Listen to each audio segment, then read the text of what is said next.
taking a quick look at the cut, copy, paste, and move features in Excel. If you've used Microsoft Office, Word, or PowerPoint, then you're probably familiar with what we're going to talk about. But we're going to review it very briefly just to make sure we're all on the same page. First, we have cut, copy, and paste. Taking a look at our worksheet, we have, of course, the cut this, copy this, paste here, move here, and data. We'll look at these individually. Taking a look first at cut this, I am going to make sure I've highlighted or selected A1, that's this cell right here, and I can go up here to the Home tab in the clipboard ribbon, and there is the cut option. I'm going to click on it. Now notice two things just occurred. One, we now have the marching ants. This is indicating this is selected. So this is what we call marching ants. Also, this just highlighted, which indicates there is now something in our clipboard. I am then going to go somewhere else. I'm going to go, let's say, to C, and I'm going to paste this. So I'm just going to click paste, and there it goes. Now there's a faster way to do this. In fact, it's the way we usually do it. I'm going to hit Control Z to undo all that. I'm going to unselect this. Let me hit my escape button. That gets rid of the marching ants. We're going to do this again, except we're going to do it the way most people do it.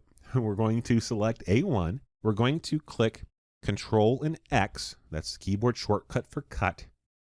I'm then going to hop over here to C1. It really doesn't matter where you put it, so long as we're moving it somewhere else. And I'm going to hit Control V. So cut does the following. It removes something from the original location. It puts it in the clipboard so you can put it somewhere else. Now in Word, when you use the cut function, it actually disappears. If you noticed in Excel, it didn't disappear. What it did was simply indicated that it was selected. So that is the cut. Let's look at copy. Copy, we'll do copy this, is also a fairly common thing you need to do in Microsoft Office, Word, Excel, PowerPoint, etc. We're going to make sure that this cell is selected. We can go up here to copy, click copy, and then we'll do paste here. So we'll hit Control V, or actually let's do it the slow way. We'll hit paste, and there it is. Let's undo that, Control Z, and unselect copy this by hitting the escape button, and do this the way most people do this. We're going to highlight A4, which is the cell that this is at. We're going to use our keyboard shortcut Control C, and then we're going to go to A7, and we're going to hit Control V, and that copies and pastes that stuff right there. We can also move information from a cell. Let me unselect the copy this. Here we have Move Me. It is very easy to move a cell to a different location without having to do copy, cut, or anything like that.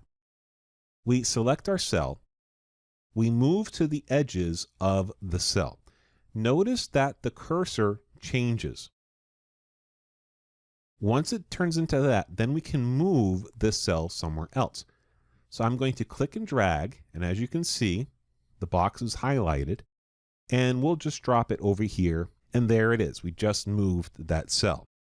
I'm going to Control Z to undo this and show you something else that can happen. Let me unclick it, click back on it, move the cursor. I'm going to click on it and drag, but I'm going to put it somewhere where there's already information, where there's already data. I'm going to let go of it. Now watch what happens. We get an error message. The error message says, hey, there's already data here. Are you sure you want to replace it? If I click cancel, nothing happens. But if I click OK, that information is now gone. Watch what happens. Boom, that information is gone. The other thing we need to look at is special features when it comes to paste. Special paste or paste specials. Here I have a worksheet. You might have seen this earlier in another video, and it's a variation of that. I am going to highlight all of this, and I'm going to copy it. Let me hit Control C. Notice the marching ants. They're going all around what I've copied. I'm going to go back to Paste Special. Notice that this worksheet is blank. I am then going to go up here to Paste. If I click the down arrow, if I click the drop down arrow, I'm presented with different options to paste. Notice as I start to do this, we get a preview. This is called live preview. This gives us an idea of what's going to happen once I select what version of paste I want. So I can go up to just regular paste. I can go up to formulas. I can do formulas and number formatting. I can do keep source formatting. Now notice keep source formatting keeps it looking pretty much like the original. I can do no borders. Now notice this is the original-ish, right? This is from the other one. If I do no borders are there. I can do keep source column widths. So now this is keeping the column width, but you get the idea here. As you look for different ways to copy and paste it, you can highlight over the different paste options and you get a live preview of what it's going to look like.